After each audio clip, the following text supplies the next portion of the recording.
Good morning students. Divisions of administrative power आज का हमारा टॉपिक है। इससे पहले जब हम लास्ट लेक्चर में मिले थे तब हम लोग फंक्शनिंग ऑफ डेमोक्रेसी के बारे में पढ़ रहे थे और हमारी इंडियन डेमोक्रेसी कैसे फंक्शन करती है इसके बारे में जाना। इसमें हमने इंडियन एडमिनिस्ट्रेटिव सिस्टम के बारे में जाना, कैसे हमारा एडमिनिस्ट्रेटिव सिस्टम है। तो वो 3 अलग पार्ट्स में डिवाइडेड था, है ना। जैसे like central government, state government, local government. ये हमारा एडमिनिस्ट्रेटिव सिस्टम है जो कि हमें 3 फॉर्म्स में डिवाइडेड है। ओके, एंड इनके अलावा फिर हमने पढ़ा कि कैसे सेंट्रल गवर्नमेंट में हमारी 3 हम वो बोल सकते 3 टायर फॉर्म ऑफ गवर्नमेंट है। वो दो कैसे सेंट्रल गवर्नमेंट और स्टेट गवर्नमेंट में कैसे डिवाइडेड है। जिस हमें 3 टायर ऑफ गवर्नमेंट मतलब लेजिस्लेटिव, एग्जीक्यूटिव एंड जुडिशियल, वो कैसे डिवाइडेड है और क्या है इनका फिनोमेना। ओके, इसके बाद में हमने फेडरल फॉर्म ऑफ गवर्नमेंट के बारे में जाना। फेडरल फॉर्म ऑफ गवर्नमेंट एक ऐसी फॉर्म ऑफ गवर्नमेंट है जो कि अलग अलग उसमें डिवाइडेड रहती है। जैसे लाइक सेंट्रल गवर्नमेंट हुई, सेंट्रल गवर्नमेंट के बाद स्टेट गवर्नमेंट। सेंट्रल गवर्नमेंट क्या करेगी, पूरे इंडिया को गवर्न करेगी। स्टेट गवर्नमेंट पर्टिकुलर स्टेट को गवर्न करेगी। फिर स्टेट गवर्नमेंट डिफरेंट और डिवाइडेशन किया हुआ, उनको और डिवाइड कर दिया। स्टेट गवर्नमेंट को फिर डिफरेंट डिस्ट्रिक्ट्स में डिवाइड करा, उन डिस्ट्रिक्ट्स को फिर सिटीज़ में, सिटीज़ को टाउन्स में, टाउन्स को पंचायत में, मतलब जो भी जिला पंचायत लगती है, फिर ग्राम पंचायत, जो डिफरेंट लेवल्स ऑफ गवर्नमेंट होते हैं वही फेडरल फॉर्म ऑफ गवर्नमेंट, इसी को हम फेडरल फॉर्म ऑफ गवर्नमेंट बोलते हैं। तो वहाँ पर कैसे गवर्नेंस होती है, कौन कौन से हाउस ऑफ लेजिस्लेचर है, इनके बारे में हमने जाना था। फिर इसके बाद में पावर कैसे डिवाइडेड रहती है। लाइक कुछ ऐसे सब्जेक्ट्स होते हैं जिसमें केवल सेंट्रल गवर्नमेंट ही डिसीजन ले सकती है। जैसे कहीं डिफेंस से रिलेटेड कोई इशू होता है, फॉरेन अफेयर्स से रिलेटेड कोई इशू होता है, तो उसमें क्या करती है, सेंट्रल गवर्नमेंट ही डिसीजन लेने के लिए हकदार है। और अगर हम स्टेट गवर्नमेंट के देखें तो स्टेट गवर्नमेंट उस पर्टिकुलर एरिया में अपने किसानों के लिए फैसला ले सकती है कि कुछ जैसे लाइक, जैसे फॉर एन एग्जाम्पल से भी रिसेंट में एग्जाम्पल हुआ था कि क्रॉप्स बिगड़ गई थी, तो यहाँ की गवर्नमेंट ने जो भी मुआवजा दिया था वो इस टाइप के डिसीजन स्टेट गवर्नमेंट ले सकती है। ओके, अगर हम बात करें जैसे लाइक अभी अगर वैक्सीनेशन की बात करें तो इसमें भले ही इसमें दोनों गवर्नमेंट मिलकर काम करेगी, पर लेकिन जो भी इंस्ट्रक्शन जब ऐड करेगा वो कौन करेगा, सेंट्रल गवर्नमेंट। कि कैसे किन रूपरेखाओं में आपको वैक्सीनेशन करना है डिफरेंट स्टेट्स को, वो वहाँ से केवल मॉनिटर करेंगे, प्लान बताएंगे और बाकी स्टेट गवर्नमेंट उसको इम्प्लीमेंट करेगी। वहाँ पे स्टेट गवर्नमेंट मेजर रोल करेगी, बट लेकिन सारे ऑर्डर्स जो है वो किनके फॉलो करेगी, सेंट्रल गवर्नमेंट। तो कुछ इस तरीके से हमारा इंडियन एडमिनिस्ट्रेटिव सिस्टम जो है गवर्न होता है। तो इसके बाद में जुडिशरी की सुप्रीमेसी के बारे में बताया कि एक जुडिशरी कितनी सुप्रीम पावर रखती है। उसके पास इतना सुप्रीम पावर है कि वो किसी भी नया कानून या किसी भी कानून में कोई बदलाव होता है तो अगर उसको ऐसा लगता है कि ये सिटीजन्स के हित में नहीं है तो उसे वो खारिज तक कर सकती है। ओके, तो ये सारे हमने कैरेक्टरिस्टिक्स पढ़े थे फेडरल फॉर्म ऑफ गवर्नमेंट में लास्ट लेक्चर में। आज हम पढ़ेंगे कि हमारे एडमिनिस्ट्रेटिव पावर को कैसे उन्होंने डिवाइड कर रखा है, डिवीजन कैसे हुआ है एडमिनिस्ट्रेटिव पावर्स का। ओके, अब जैसे सबसे पहला जो उसमें अगर मैं डायरेक्ट पॉइंट पे आता हूँ, जैसे हमारे कॉन्स्टिट्यूशन में जो डिफरेंट प्रोविजंस बने हुए हैं, तो उसको like direction to the state government. Okay, central government state government को डायरेक्ट कर सकती है कि आपको ये चीज़ कैसे करनी है। थोड़ी देर पहले मैंने वैक्सीनेशन का एग्जांपल दिया, लाइक अभी पूरे इंडिया में वैक्सीनेशन रन होगा, इसमें सेंट्रल गवर्नमेंट स्टेट गवर्नमेंट को ऑर्डर देगी कि आपको कैसे ये सारी चीज़ें इम्प्लीमेंट करनी है ना। तो इसके अलावा और भी बहुत सारी चीज़ें, पॉलिटिकल चीज़ें, डिसीजंस हो गया, नेशनल डिफेंस से रिलेटेड कुछ भी डिसीजन हो गया या फॉरेन कंट्री से, सब कुछ इसमें जो है स्टेट गवर्नमेंट सेंट्रल गवर्नमेंट के दिशा निर्देशों के अनुसार ही काम कर सकती हैं। यहाँ पे वो खुद के लिए इंडिपेंडेंट नहीं है डिसीजंस लेने के लिए। ओके, फिर interest some works of union subjects to the states. अब जैसे कुछ ऐसे वर्क्स होते हैं जो कि सबको सेंट्रल गवर्नमेंट के फॉर्म में, लाइक जैसे इंडियन रेलवे, इसका जो पूरा काम है उसको पूरा देख रेख करना, वो सारा किसके अंडर में, सेंट्रल गवर्नमेंट। बट लेकिन फिर भी सेंट्रल गवर्नमेंट जो होती है स्टेट गवर्नमेंट को उनमें कुछ वर्क देती हैं, जैसे like security related to railway tracks, उसकी देख रेख करना, ये किसकी जिम्मेदारी होती है, स्टेट गवर्नमेंट की। तो जो यूनियन एग्जीक्यूटिव होती है वो स्टेट गवर्नमेंट को कुछ काम दे सकती है विच इज रिलेटेड टू जो सेंट्रल गवर्नमेंट के अंडर में, जैसे लाइक रेलवेज को देखना हो गया आपका। इसके अलावा और भी अगर मैं इंडियन रेलवेज हो गया, एविएशन मिनिस्ट्री हो गई, ये सब सेंट्रल गवर्नमेंट रोल करती है। बट लेकिन इन स्टेट गवर्नमेंट को इन से मीन्स इनमें कुछ वर्क इस मिनिस्ट्री के या इस डिपार्टमेंट के कुछ वर्क्स दे सकती है, जैसे रेलवे ट्रैक्स की सिक्योरिटी करना, उनको देखभाल करना, ये सारे जो काम हैं वो सेंट्रल गवर्नमेंट स्टेट गवर्नमेंट को दे सकती है। फिर आती है ऑल इंडिया सर्विसेज, जिसमें एडमिनिस्ट्रेटिव सर्विस हो गई, आईपीएस सर्विस हो गई, आईआरएस सर्विस हो गई, इंडियन रेवेन्यू सर्विस, ये सारी जो एडमिनिस्ट्रेटिव सर्विस है ये हमारे इंडियन सर्विसेज में आती है। ओके, अब ये ऐसी सर्विस कंडीशन ऐसी होती है जिसमें सेंट्रल गवर्नमेंट जो है जो कैंडिडेट्स होते हैं जो कि इन एग्ज़ाम को पास करते हैं आईएएस आईपीएस, इनके कैडर वहीं से सेंटर से अलॉट होते हैं। इसमें स्टेट गवर्नमेंट का कोई हाथ नहीं होता, क्योंकि किसी भी कैंडिडेट को या किसी पर्सन को स्टेट गवर्नमेंट अपॉइंट नहीं करती। ओके, कि नहीं ये पर्सन है तो इसको हमारी कैडर में या हमारे स्टेट के लिए ये काम करेगा। इसमें जब सारा जो एलोकेशन होता है वो सेंट्रल गवर्नमेंट करती है। हालांकि जितने भी कैंडिडेट्स होते हैं वो जिन भी रिस्पेक्टेड स्टेट में उनको कैडर दिया जाता है, सपोज़ कीजिए कोई पर्सन है वो एमपी में डिसाइड करता है, पर लेकिन जब उसने वो एग्ज़ाम क्लियर करी तो उसको कैडर जो दिया गया वो किसी का भी दे दिया। हम एक फॉर एन एग्जाम्पल मैं आपको दे रहा हूँ, तमिलनाडु का दे दिया, तो ये सेंट्रल गवर्नमेंट डिसाइड करेगी। अब और उस कैडर में वो उस स्टेट में वो काम करेगा और उसकी वो पोस्टिंग वहाँ हो जाएगी। हालांकि भले ही वो उस पर्टिकुलर स्टेट के लिए वो सेंटर लोकेट करती है कि आप उस पर्टिकुलर स्टेट में जाकर सर्व करें, पर लेकिन once in a lifetime और किसी भी सर्विस में, चाहे वो आईपीएस हो, आईआरएस हो, आईएएस हो, उसे वन टाइम अपने पूरे कैरियर में जो उनका टेन्योर होता है पूरे उसमें एक बार उन्हें सेंट्रल ऑफिस में या सेंट्रल के बिहाफ पर उन्हें एक बार काम करना पड़ता है। जब भी सेंटर को ऐसा लगता है कि हमें पर्टिकुलर ऑफिसर उस कैडर का हमें सेंटर में चाहिए, तो वो वहाँ उस पर्टिकुलर ऑफिसर को सेंटर में बुला सकते हैं फॉर द वर्क। ओके,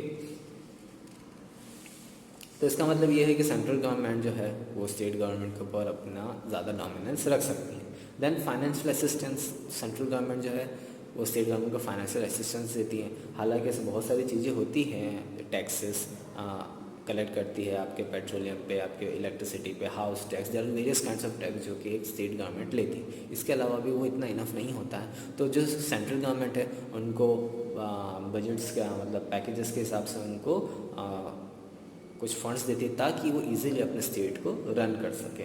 और कभी कभी लाइक कोई आपदा आ जाती है, नेचुरल डिजास्टर आता है, तब भी सेंट्रल गवर्नमेंट ही हेल्प करती है उन रिलीफ फंड्स के थ्रू, ताकि वो राहत और बचाव का कार्य पूरी तरीके से कर पाए। Then powers of parliament, the parliament has the power to divide a state और form one state by integrating two states. अब ये जो form of powers of parliament ये वाला पावर है जिसमें पार्लियामेंट के पास पूरा हक है कि वो किसी भी स्टेट को, है ना, किसी भी राज्य को डिवाइड कर सकता है।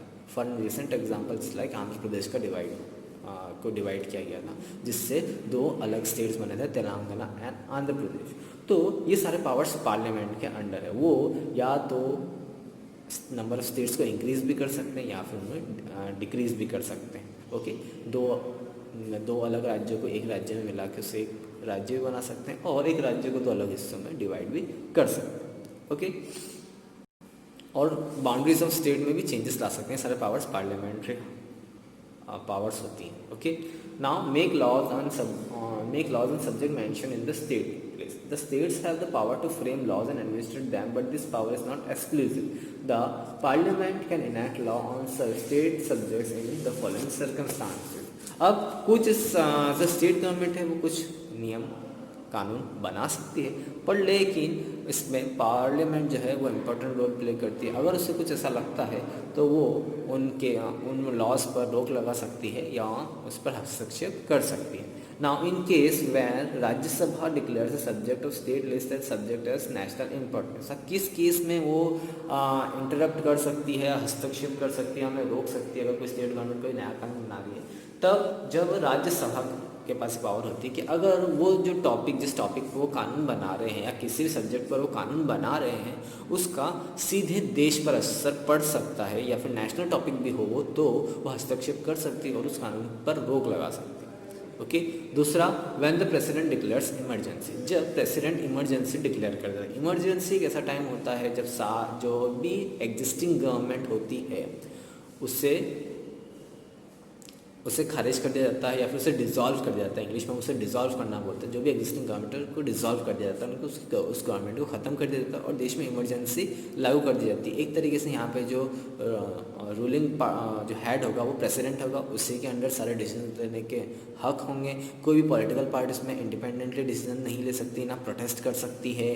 आप 3 से 4 जने बन के ग्रुप बना के कहीं मिल नहीं सकते, बातें नहीं कर सकते, कोई पॉलिटिकली कोई ऑर्गेनाइजेशन एक्टिव नहीं हो सकती है। ये सारी चीज़ें आती है देश में जब इमरजेंसी लगती है। तो जब प्रेसिडेंट जब इमरजेंसी डिक्लेयर कर देता है, तब स्टेट गवर्नमेंट किसी भी टाइप का कोई कानून में बदलाव नहीं ला सकती या नया कानून नहीं इम्प्लीमेंट कर सकती। When the state is under president rule and the legislative power of the state has been transferred to the parliament। कभी कभी क्या होता है, जब किसी स्टेट में जब गठबंधन सरकार बनती है और कोई पार्टी जो होती है वो अपनी सपोर्ट जो होता है एग्जिस्टिंग गवर्नमेंट से हटा लेती है, तो वो क्या होता है उस समय, ऐसे समय पे क्या होता है, जो पावर्स होती है वो किसके पास चली जाती है, गवर्नर के पास है, और वहाँ उस स्टेट पे प्रेसिडेंशियल रूल लग जाता है। क्योंकि उस समय ऐसी कोई भी पार्टी नहीं होती है जो मेजॉरिटी ऑफ वोट्स रहती है और जो कि अपनी सरकार बना सकती है। तब उस केस में गवर्नर जो रहता है वो हेड होता है, मतलब वहाँ पर प्रेसिडेंट रूल बोलते हैं हम उसको इंग्लिश में। प्रेसिडेंट रूल लग जाता, लागू हो जाता, राष्ट्रपति शासन लागू हो जाता है, जिसमें गवर्नर हेड होता है उस गवर्नमेंट का, जो भी डिसीजन लेना होता है गवर्नर लेता है। तो उस केसेस में भी वहाँ की स्टेट जो एग्जिस्टिंग गवर्नमेंट जो थी, जिसने कोई कानून बनाने का सोचा हुआ, तो वो जब इम्प्लीमेंट नहीं हो सकता।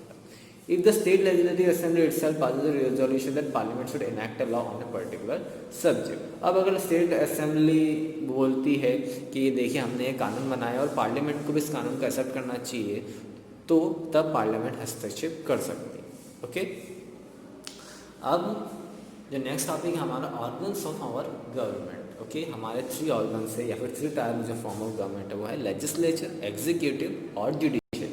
अब लेजिस्लेचर का काम क्या होता है? ओके, लेजिस्लेचर में जो हमारे पार्लियामेंट में जो हमारे लीडर्स रहते हैं उन्हें ही हम लेजिस्लेटिव कहते हैं। ओके, पार्लियामेंट भी आप सब जानते हो, lower house and the upper house. Lower house जो है हमारा लोकसभा है, अपर हाउस हमारा राज्यसभा। अब इनका काम क्या होता है? सबसे पहले ये लॉज को फ्रेम करते हैं, यानी कि किसी भी नए कानून को बनाने में यहाँ पर जो पार्लियामेंट्री और जो लेजिस्लेटिव जो हमने इलेक्ट किए हैं वो उनका रोल प्ले करते हैं, वो नया कानून बनाने में सहयोग करते हैं।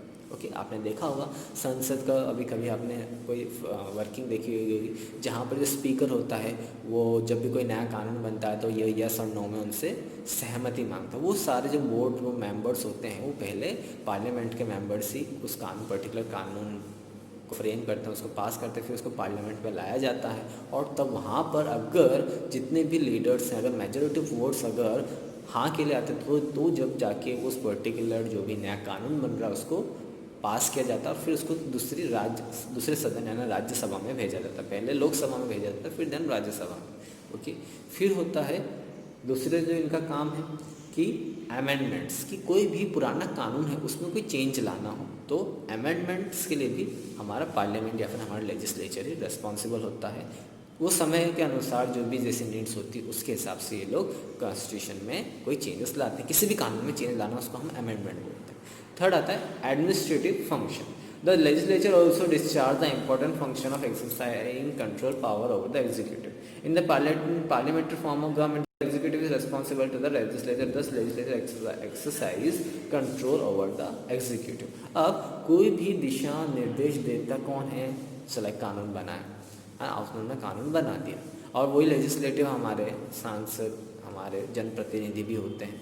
ओके, अब इन्हीं का काम होता है कोई भी नया कानून बनाना, सब कुछ करना, पर उसको इम्प्लीमेंट करने का काम किसका होता है? एग्जीक्यूटिव। तो कहीं ना कहीं ये देखा जाएगा कि लेजिस्लेटिव जो है वो एग्जीक्यूटिव के ऊपर अपनी पावर एक्सरसाइज कर सकता है, उन्हें निर्देश दे सकता है कि आप इस तरीके से इस कानून को फॉलो करवाइए। कोई भी दिशा निर्देश जो होता है वो एग्जीक्यूटिव को दे सकता है। Now fourth one is the two decide policies for the state and the government. अब अगर सेंट्रल गवर्नमेंट के लेजिस्लेटिव मेंबर्स हैं, लाइक लोकसभा के मेंबर्स हैं, तो वो सेंटर के लिए जो भी पॉलिसीज बनानी है उसके लिए वो डायरेक्शन दे सकते हैं वो, अगर और स्टेट को भी दे सकते हैं। अगर स्टेट गवर्नमेंट के लेजिस्लेटिव एमएलएज हैं तो वो लोग स्टेट के लिए कोई भी पॉलिसीज़ कुछ भी बना सकते हैं जिससे कि जिससे कि लोगों का वेलफेयर हो, कुछ ऐसे पॉलिसीज़ प्रोग्राम्स बनाकर, जैसे लाइक बहुत सारी स्कीम्स होती हैं मुख्यमंत्री द्वारा जो होती हैं, ये सब का काम कौन होता है, ये लेजिस्लेचर के जो हमारे लीडर्स होते हैं वही करते हैं।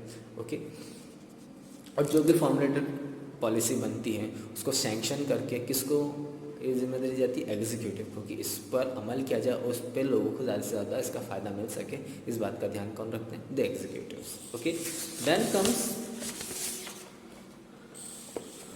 Function relating to finance. Okay, यहाँ पे फाइनेंस इन द सेंस पैसा। Okay, the legislator does the work of imposing and reducing taxes according to sanction to the expenditure of executive.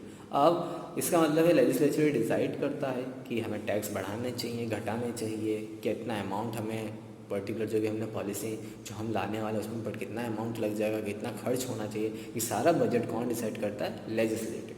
Discussion of subjects presented in the house. इसके अलावा आपने राज्यसभा लोकसभा में हैं discussion hours देखे होंगे, जहाँ पे स्पीकर्स होता है और मेंबर्स ऑफ पार्लियामेंट होते हैं जो कि क्वेश्चंस करते हैं। उसमें अपोजिशन वाले भी होते हैं और जो रूलिंग पार्टी जो होती है गवर्नमेंट की, उनके मेंबर्स भी होते हैं, वो आपस में सवाल जवाब कर सकते हैं।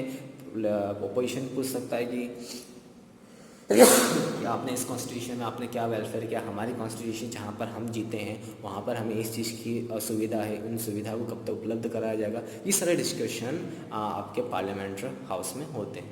ओके, देन जो कि फॉर्म है हमारे लेजिस्लेचर का। Okay, then judicial function in many judicial functions यानी कि in many countries the legislature does the work of judiciary also. बहुत सारी ऐसी कंट्री में क्या होता है, ये हमारे कंट्री में इम्प्लीमेंट नहीं है, बट लेकिन बहुत सारी कंट्री में क्या होता है कि जुडिशरी का मतलब है कानून व्यवस्था का देख रेख भी कौन करते हैं, लेजिस्लेचर ही करते हैं।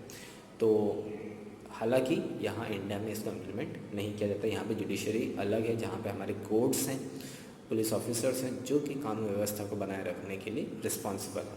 Then constitution of committees and commission, subjects in which there is necessity of giving a deep thought over minute examination for all point of view is needed. The legislature appoint committees and commission and officers for them. अब कोई संवेदनशील topic जहाँ पर एक हमें committee बनानी पड़े, for an example कोई ऐसा लॉ या कानून बनाना पड़े जिसमें बहुत ज़्यादा संवेदनशील हो, मीन्स बहुत ज़्यादा पीपल्स की फीलिंग को हर्ट कर सकता हो या फिर उससे बहुत ज़्यादा इफेक्ट पड़ सकता हो, तो पहले ऐसी कमेटी बनाई जाती है जिसमें ऑफिसर्स होते हैं, कुछ पॉलिटिकल लीडर्स होते हैं, जो जिस रेफरेंस में कोई डिसीजन ले रहे हैं उसके स्पेशलिस्ट होते हैं, जो जिन्होंने उनकी पढ़ाई करी, उन सबके से कमेटीज़ बनाई जाती है जो कि उस पर्टिकुलर चीज़ पर जो भी पूरा एग्जामिन करते हैं कि हमें कानून लाना चाहिए, नहीं लाना चाहिए, या हमें ये बदलाव करने चाहिए, नहीं करने चाहिए। ये सब कुछ जो चीज़ होती है, ये कमेटी या कमीशन बनाने का काम किसका होता है, लेजिस्लेचर का। ओके, जो भी हमारे फिर नेक्स्ट आती है कंट्रोल ओवर फॉरेन पॉलिसी। जो भी फॉरेन पॉलिसी हमें बनानी होती है, हमारे जो सेंट्रल गवर्नमेंट के जो लेजिस्लेचर है वही डिसाइड करते हैं। इसके अलग से मिनिस्ट्रीज बनी हुई हैं जो कि काम करती हैं कि हमें फॉरेन पॉलिसीज़ में हमें क्या कदम उठाने चाहिए, क्या कदम नहीं उठाने चाहिए। Then work relating to the election से रिलेटेड जो भी वर्क होता है। Okay, in India the president is elected by the representative of the parliament and legislative assembly. In many countries the legislature does the work of election. अब भारत में क्या होता है, प्रेसिडेंट जो इलेक्शन होता है उसमें जो कॉमन पीपल है वो पार्टिसिपेट नहीं करते हैं। जो लेजिस्लेचर जो ऑलरेडी पार्लियामेंट में जो हमारे मेंबर्स होते हैं वो इलेक्ट करते हैं हमारे प्रेसिडेंट को। ओके, अब नाउ जो हमारा इंडियन पार्लियामेंट है वो दो हिस्से में है। एक हाउसेस ऑफ पीपल होता है जिसको हम लोअर हाउसेस बोलते हैं, और एक दोस्त होता है राज्यसभा जिसको हम अपर हाउस के नाम से अभी तक आप पढ़ते आए। ओके, अब इनके बारे में जानते हैं कि हाउसेस ऑफ पीपल के बारे में मतलब क्या होता है, इनके पास क्या पावर्स होती हैं, कितने मेंबर्स होते हैं। Okay, lower house of the people में मेंबर जो होते हैं अप्रॉक्सीमेटली 543 मेंबर्स होते हैं। ओके, अब आपको अगर पार्लियामेंट्री इलेक्शन जो लोअर हाउसेस के लिए अगर आपको लड़ना है, उसके लिए अगर आपको इलेक्शन लड़ना है तो जो मिनिमम एज होती है वो आपकी 25 ईयर्स होती है। एनी पर्सन जिसकी एज 25 ईयर्स है, जिसका और ज़्यादा 25 ईयर्स ऑफ एज है, कुछ उसकी जो ज़मानत लगती है, ये सारी चीज़ें होती हैं और उसके बाद वो इलेक्शंस लड़ सकता है। इनके अलावा उसका जो टेन्योर होता है, मतलब एक बार जो इलेक्शन लड़ते हैं तो 5 साल के लिए इलेक्ट होते हैं। ओके, ये सारी चीज़ें हैं। और जो वोटर्स होते हैं वो 18 साल के होते हैं। ओके, इसमें जो वोटर्स हैं हाउसेस ऑफ द पीपल या लोअर हाउस में जो लोकसभा के जो सदस्य होते हैं उसको कौन चुनता है? हम जो कॉमन पीपल है इंडिया के, जिसकी एज 18 या 18 से ज़्यादा। अब अगर हम लोकसभा मेंबर्स की बात करते हैं जिसमें 29 जो मेंबर्स होते हैं वो एमपी से रहते हैं। ओके, हर एक डिफरेंट स्टेट्स में different numbers of members elect किए जाते हैं, different number of constituencies divided है फॉर द लोकसभा इलेक्शंस। उसमें से 29 मेंबर जो है मध्य प्रदेश से रहते हैं। ओके, हालांकि टेन्योर जो रहता है 5 साल के लिए रहता है, पर लेकिन अगर प्राइम मिनिस्टर जब चाहे गवर्नमेंट को डिसॉल्व कर सकता है। ये तब होता है जब मैंने पहले बताया था, जब हमारी जो गवर्नमेंट होती है वो मेजॉरिटी में नहीं रहती है, वो 1 से 2 अदर पार्टीज से मिलकर गवर्नमेंट बनाते हैं, और उन पे जब वो कंसर्न, जब जिस टॉपिक पे वो लोग मिले थे और उन्होंने गवर्नमेंट फॉर्म करी थी, जब उनमें डिफरेंसेस आने लगते हैं तब वो लोग सेपरेट हो जाते हैं। As a result prime minister को गवर्नमेंट डिसॉल्व करनी रहती है, तो उस दौरान उनका टेन्योर उसी वक्त ख़त्म हो सकता है। ओके, क्योंकि वापस से री इलेक्शन होंगे। ओके, तो बेसिकली 5 साल का टेन्योर रहता है। किसी कोई भी मेंबर अगर लोकसभा चुनाव लड़ता है, वो जीतता है, तो उसका टेन्योर हाउसेस ऑफ पार्लियामेंट 5 साल का रहता है।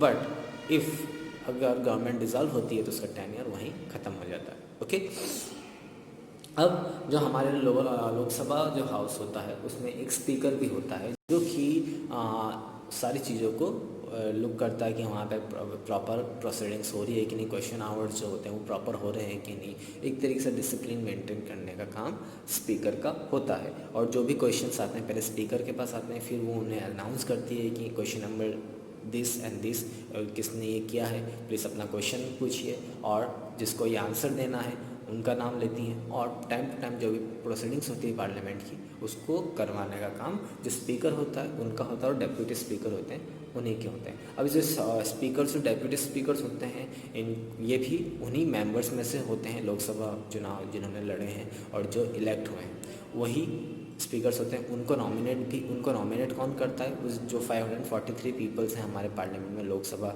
जो हमारे मेंबर्स हैं वही इलेक्ट करते हैं, और उन्हें ही वो स्पीकर एंड डेप्यूटी स्पीकर वही चुनते हैं। ओके,